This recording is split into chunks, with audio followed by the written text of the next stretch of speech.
Donc l'objectif de cette communication est d'exposer en quoi on peut dire que les écrivaines de langue occitane ont, pendant le XXe siècle, été oubliées des histoires littéraires. Avant de rentrer dans le vif du sujet, j'ai pensé judicieux de resituer la question de l'occitanité. Je poursuivrai par une analyse quantitative du nombre de femmes recensées dans les index des histoires littéraires de langue occitane et sur la quantité éditoriale qui leur est réservée au sein de ces ouvrages. Je vous présenterai enfin les principales écrivaines de cette période avant d'émettre, en conclusion, quelques hypothèses au sujet de l'invisibilité des femmes du XXe siècle. La langue occitane est une langue romane, dite régionale, en ce sens qu'elle est parlée dans certaines régions de plusieurs États. Le territoire occitanophone le plus large se situe en France et correspond au tiers sud. Néanmoins, la langue occitane n'est pas reconnue comme langue officielle en France. L'occitan est également parlé en Espagne, dans le Val d'Aran précisément, où la langue est ici reconnue comme langue officielle. Elle est ensuite parlée dans une partie de l'Italie, dans les vallées occitanes du nord de l'Italie, où elle bénéficie d'un statut de protection. Cette langue d'oc, c'est la langue des troubaïrites et des troubadours, les premiers et premières poètes du Moyen-Âge en France, qui jouiront d'un certain succès, dont l'influence sera considérable dans toute l'Europe, à partir des XIIe et XIIIe siècles. C'est une langue qui a 1000 ans d'existence et donc 1000 ans de création littéraire. Ce n'est pas rien pour le dire et mérite donc d'être souligné. Au XVIe siècle, la promulgation de l'ordonnance de Villers-Cotterêts en 1539, qui représente symboliquement l'officialisation du français écrit, stipule que dorénavant tous les documents administratifs devront être rédigés en langage maternel français et non autrement. Pour autant, la langue d'oc reste encore d'usage dans la communication quotidienne de la population méridionale, jusqu'à la Révolution en 1789, et par endroits jusqu'à la seconde moitié du XXe siècle. La substitution linguistique, processus qui aboutit au remplacement des langues régionales par une langue d'État, est enclenchée. Mais elle n'est pas efficace tout de suite. Dans un processus de diglossie qui met en confrontation deux langues dans un même espace, la langue haute et le français, langue de l'administration, de l'éducation, la langue basse ou le patois, et l'occitan réservé aux registres les plus bas. À partir de la Révolution, la seconde phase du processus de substitution linguistique se met en marche. Il s'agit alors, je cite, d'éradiquer totalement du Royaume de France la langue occitane et les autres langues de France. En 1794, un rapport sur la nécessité et les moyens d'anéantir les patois et d'universaliser l'usage de la langue française est publié par l'abbé Grégoire. Pendant des siècles, l'usage de la langue occitane comme langue communicationnelle ne cesse de décroître, mais la langue d'oc continue de se faire une place dans l'entreprise littéraire sous la plume d'écrivains de renom, Peyre Goudouli, Pey des Garros ou Louis Bélaud de la Belaudière. Il faut attendre un siècle après la Révolution pour assister à une scolarisation massive avec la promulgation des lois Ferry, qui rendent l'école laïque, gratuite et obligatoire. L'école de France, c'est l'école du français, et a fortiori, celle de la stigmatisation de la langue occitane. De l'ordonnance de Villers-Cotterêts à l'abbé Grégoire, en passant par les lois Jules Ferry, tout est mis en place pour laisser s'installer dans la tête des Français que leur patois est une langue subalterne, inférieure au français. Cette considération est encore d'actualité aujourd'hui en France. C'est donc dans ce processus diglossique que survit la langue occitane orale au XXe siècle et encore aujourd'hui, et que vit l'occitan à l'écrit, par le biais de la littérature et aussi d'Internet. Il s'agit là d'un premier degré d'intersectionnalité dans lequel se retrouvent les écrivaines et écrivains qui font le choix d'écrire dans une langue dépréciée, la langue occitane, plongée dans un processus de diglossie. Au cours de mon travail de thèse de doctorat, j'ai travaillé sur la production littéraire de la Seconde Guerre mondiale en langue d'oc. Ce travail m'a amené à me pencher sur la place des femmes au sein de l'économie littéraire. Dans la société occitane de la fin du XIXe siècle, la femme provençale, donc de l'espace occitan qui est la Provence, est destinée à garder la propriété. Tout du moins, c'est ce qu'indique le prix Nobel de littérature, Frédéric Mistral, dans un discours prononcé en 1868. Vulem che nosticiato de mori, simplo, di numma sunt nascerum. Au début du XXe siècle, la femme est idéalisée. Elle a pour vocation d'être belle, jeune, passionnée pour la langue provençale et attachée à sa culture, comme le déclare encore Mistral en 1904. Car es vous autri, o chato, que sias l'orgueil de nostro race, es vous autri, o provençal, que sias, c'est pas où dire, nostro province en flou, sias lucine viven de la province lumineuse. Une analyse quantitative menée par Audrey Lasserre en 2009 indique que si les femmes écrivaines en langue française représentent entre 20 et 30% des gens de lettres, elles ne représentent que 10% des auteurs cités dans les index et les notices des histoires littéraires françaises. La figure féminine, qu'elle soit publique ou anonyme, souffre bien souvent d'une non-reconnaissance. Et si la femme ne se cache pas derrière l'emploi d'un pseudonyme masculin, elle est généralement étouffée. Il s'agit là d'un deuxième degré d'intersectionnalité, à savoir exister en tant que femme dans une société largement dominée par les hommes. Cette situation de domination est accentuée dans un contexte de guerre. Cela est en grande partie dû à la surreprésentation de l'homme, l'homme soldat, l'homme politique, l'homme héros. Il s'agit là d'un troisième degré d'intersectionnalité, être femme pendant la Seconde Guerre mondiale. Les premiers chiffres qu'il est possible d'établir montrent qu'au moins 50 femmes ont publié dans les revues littéraires de Languedoc au cours de la Seconde Guerre mondiale.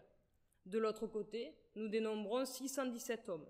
Les femmes représentent donc 8% des auteurs, une proportion assez similaire à celle de leur présence dans les lettres françaises. Dans l'index de l'histoire de la littérature occitane, publié par Charles Camproux, 8 ans après la fin du conflit mondial, 31 femmes apparaissent sur l'ensemble des gens de lettres cités, soit 3%. Il s'agit de la première histoire littéraire du XXe siècle qui prenne en compte la production littéraire dans un large espace-temps allant du Moyen-Âge jusqu'au XXe siècle. Au sujet de la non-représentation des femmes dans les histoires littéraires, Audrey Lasserre parle d'un effet palimpseste selon lequel les œuvres de femmes sont mentionnées puis gommées pour laisser place à la réécriture de nouveaux ensembles.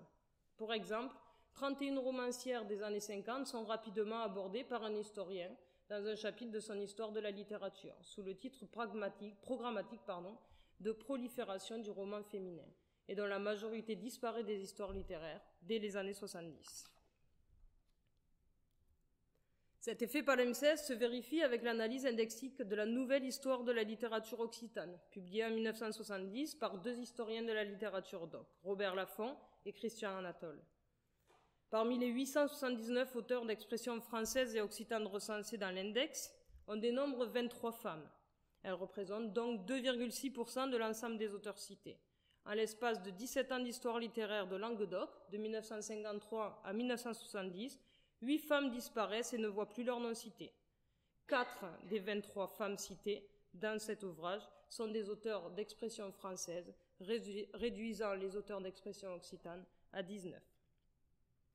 Il faut mentionner pour autant que des noms apparaissent, Hélène Cabane et André-Paul Laffont, épouses de l'un des auteurs de cette histoire littéraire, au profit d'autres noms qui, eux, ne sont plus cités. André-Paul Laffont a d'ailleurs publié en 1962 l'Anthologie de la poésie occitane, une référence en la matière pour les chercheurs en littérature doc. Sur 38 auteurs cités, 2 sont des femmes, Philadelphe de Gerde et Louisa Pauli, ce qui en soi donne une représentativité féminine de 5,3%, supérieure donc à celle des histoires littéraires de Camproux et de Laffont Anatole. Mais allons plus loin dans l'étude de la place qui leur est réservée et regardons de plus près l'espace éditorial qui leur est octroyé. 6 pages sont destinées à la production de Philadelphe de Gerde, pour un seul poème.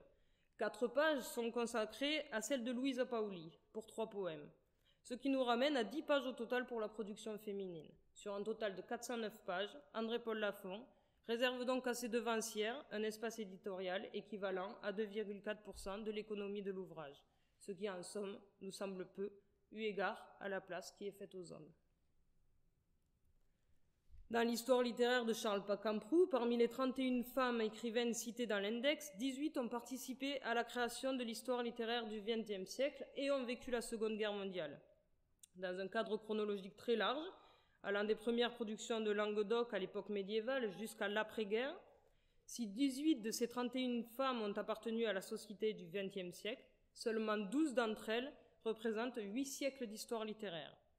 Ce simple constat vient confirmer le concept d'effet palimpseste proposé par Audrey Lasserre. Charles Camproux, écrivain du XXe siècle et auteur de cette première histoire littéraire complète de son époque, publiée moins de 10 ans après la fin du conflit, passe quasiment sous silence l'existence des femmes écrivaines des siècles passés et ravive, toute proportion gardée, l'existence des femmes auteurs de son siècle. Dans l'avant-dernier chapitre de son ouvrage consacré à la production du XXe siècle, Camproux réserve 10 lignes à la tradition des poétesses provençales, Marcelle Drutel, Nuno Judely et Henriette Dibon. Sans pour autant considérer une intention réfléchie de la part de l'auteur, on s'aperçoit qu'à la suite de ces lignes, l'auteur consacre à Pierre Rouquette comme à Georges Reboul, deux auteurs du XXe siècle occitan, la même quantité éditoriale. Sur la page suivante, c'est Jeanne Barthez et Raymond de Tricoire qui sont mis à l'honneur, honneur matérialisé par 8 lignes. Finalement, si ce chapitre semble mettre à l'honneur une grande majorité des femmes des lettres doc, 18 sur les 31 citées en index, on se constate qu'elles sont rassemblées sur un espace linéaire restreint, atteignant à peine la vingtaine de lignes dans un chapitre de 15 pages. Pour autant, les hommes de lettres cités ci-dessus font paraître dans les revues de Languedoc, entre 39 et 45, 17 publications pour Pierre Rouquette et 5 pour Georges Reboul. Du côté des femmes, on recense un total de 35 publications pour Jeanne Barthès, 34 pour Raymond Tricoire, 9 pour Marcel Drutel, 6 pour Nuno Judely et 4 pour Henriette Dibon. Ce constat nous amène à affirmer que la place offerte par Camproux à Rouquette et Reboul dans son histoire de la littérature occitane ne relève pas d'une production littéraire quantitativement considérable. Encore une fois, il semblerait que la quantité éditoriale réservée aux écrivaines doc soit moindre, eu égard à celle réservée aux hommes. Philadelphe de Gerde est citée dans les 3 ouvrages étudiés, à savoir l'histoire littéraire de Camproux, celle de Lafont Anatole et l'anthologie d'André-Paul Lafont. Elle y est décrite comme un espoir du Félibrige, mouvement littéraire de langue occitane fondé par Frédéric Mistral en 1854. Par Lafont et Anatole, donc. Camproux, lui, écrit qu'elle a souvent été tenue pour le plus grand poète gascon depuis la Renaissance mistralienne. Philadelphe de Gerde est considérée à la fois pour ses talents littéraires, mais également pour la présence qu'elle installe au sein des rassemblements félibréens, pour son charisme et ses talents d'oratrice née. Sa carrière littéraire est entamée avec la publication de Prosos perdus, Los Souvenirs Impressius, et s'achève en 1948 avec la parution Se Canti, Cancanti. Pendant la Seconde Guerre mondiale, Philadelphe de Gerde ne publie que 3 poèmes. L'écrivaine est attachée à la politique monarchique et accueille, je cite, « avec joie le pétainisme et crie sa colère devant la libération ». Je cite encore, « Ce nationalisme exaspéré, comme le décrit André-Paul Lafont, sera la source de son inspiration littéraire, dont le deuil, la vengeance et l'espoir en la patrie occitane seront les thèmes essentiels. » Louisa Paoli est sans aucun doute, dans les histoires littéraires de langue occitane, l'écrivaine la plus citée et la plus reconnue. La première œuvre de cette écrivaine est rédigée en français et publiée en 1936. Elle ne se met à écrire en langue occitane qu'à partir de 1940 et fait paraître son premier recueil de poèmes, Surgos. Les 2 années suivantes sont marquées par une production littéraire importante. En 1941, elle fait paraître la Rundo des Morts dans la revue du Tarn, et en 1942, elle remporte un prix littéraire avec la publication d'un 2e recueil de poèmes, reprenant le thème médiéval de la croisade contre les Albigeois. Pendant la Seconde Guerre mondiale, Louisa Paoli fait paraître 7 poèmes dans la revue occitane Lugaï Savé. Le statut de poétesse qui lui est assigné depuis ses premiers écrits n'empêche pas l'écrivaine de se lancer dans la prose. Entre 1939 et 1945, elle fait paraître 3 œuvres en prose dans les revues de Languedoc. Avec un total de 13 publications, dans les revues de Languedoc publiées entre 1939 et 1945, Louisa Paoli est la 4e femme écrivaine la plus prolifique de la période. Ses talents de poétesse et de prosatrice lui permettent d'être reconnue dans le milieu littéraire occitan, mené presque unilatéralement par des hommes. Dans les histoires littéraires successives, celles de Camproux et de Lafont Anatole, une place d'importance est accordée à la félibresse. Quantitativement, Camproux lui offre 1 page et Lafont Anatole 3, ce qui peut sembler beaucoup. Pourtant, Louisa Paoli se lance très tard dans la voie de la littérature doc et sa carrière de femme de lettres se voit rapidement interrompue par la maladie 4 ans après l'édition de son premier recueil de poèmes, Surgos. Paralysée et aveugle, elle termine sa carrière littéraire en dictant ses poèmes à des secrétaires bénévoles. Jeanne Barthès, également connue sous le pseudonyme Claire de Lune, est l'écrivaine la plus prolifique de la Seconde Guerre mondiale, avec un total de 35 publications. En 1937, accompagnée par d'autres militants et écrivains de Languedoc, elle fonde la revue Trincabel, dont elle prend la direction entre 1939 et 1940. C'est à cette époque la seule femme à avoir des responsabilités à un poste de direction au sein du mouvement littéraire doc qu'est le Félibrige. Dans son histoire littéraire, Camproux la décrit comme la digne émule des poétesses de Provence, dramaturge de valeur avec Neil Destiu et ses comédies. Elle est certainement la mieux douée des poétesses doc, mais son inspiration abondante, riche et pleine de souffle manque un peu de discipline. L'écrivaine va également traduire et adapter une partie d'une pièce de Molière, Le Médecin malgré lui. Pour autant, cantonner Jeanne Barthès à un statut unique de poétesse et dramaturge, comme le fait Charles Camproux, c'est oublier le rôle qu'elle tient dans l'institution littéraire qu'est le Félibrige, comme seule femme qui accède à un poste à responsabilité. Jeanne Barthès est la première femme à être élue majorale du Félibrige. Il s'agit là du titre le plus honorifique dans le mouvement littéraire doc qui récompense les écrivains pour leur entreprise littéraire et leur action en faveur de la culture occitane. Il faut noter tout de même que le Félibrige est fondé en 1854, que les premiers majoraux sont nommés et élus en 1876 et qu'il faut attendre 1941 pour qu'une femme accède à ce titre. Après Jeanne Barthès, Raymond de Tricoire est l'écrivaine la plus prolifique au cours de la Seconde Guerre mondiale. Elle fait paraître donc pendant cette période 34 publications. Elle est aussi l'auteur de 2 recueils de poèmes, Flous des Bousigos et Flumarel, publiés en 1941 et 1943. Entre 1939 et 1945, l'écrivaine fait paraître dans la revue Aerobuts der Montagna 14 écrits poétiques et 8 textes littéraires en prose. C'est donc, effectivement, en tant que femme de lettres qu'elle s'impose parmi les auteurs les plus prolifiques de la période. Elle recevra durant sa carrière d'écrivaine de nombreux prix littéraires. La production littéraire de l'écrivaine est, quantitativement parlant, conséquente, mais tout aussi diversifiée dans les genres qu'elle pratique. Les prix de littérature qu'elle reçoit, aussi nombreux qu'ils puissent être, ne peuvent être que le meilleur témoignage d'une écriture reconnue, ce coup-ci, qualitativement parlant. D'ailleurs, il semblerait qu'en dépit de l'importance quantitative de son œuvre littéraire, Raymond de Tricoire n'ait jamais pu accéder à la principale reconnaissance du Félibrige, à savoir l'élection au majorat. C'est donc en tant que femme, dans une société majoritairement administrée par des hommes, que Raymond de Tricoire se fait une place parmi les auteurs occitanographes les plus prolifiques de la période. Ces écrivaines doc, Philadelphe de Gerde, Louisa Pauli, Jeanne Barthès et Raymond de Tricoire, sont toutes citées dans les histoires littéraires de Camproux et de Lafont-en-Natel. Les 2 premières le sont dans l'anthologie d'André-Paul Lafont. Il s'agit là des écrivaines les plus prolixes et les plus reconnues du XXe siècle des lettres occitanes.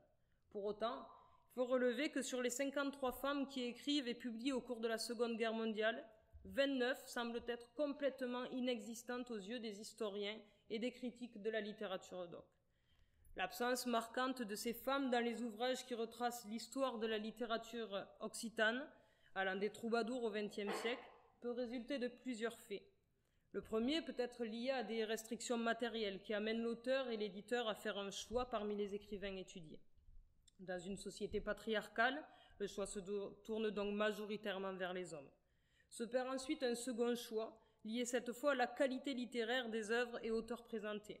Pour autant, on remarque qu'au niveau quantitatif, le nombre d'hommes dans les histoires littéraires est bien supérieur à celui des femmes. Il semble difficilement envisageable que ces femmes soient inconnues des critiques doc.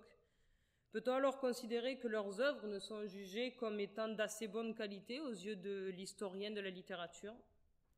Pourtant, au-delà d'une production littéraire certaine, certaines femmes sont passées outre les codes sociétaux phallocrates, en prenant des responsabilités jusqu'alors attribuées aux seuls hommes.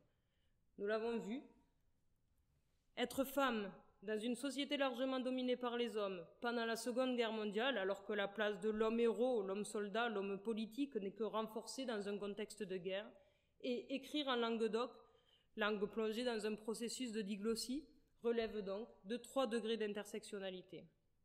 En définitive, de l'effet palimpseste à la cape d'invisibilité déposée sur les femmes écrivaines de langue doc et quel que soit le moyen employé, qu'il soit volontaire ou pas.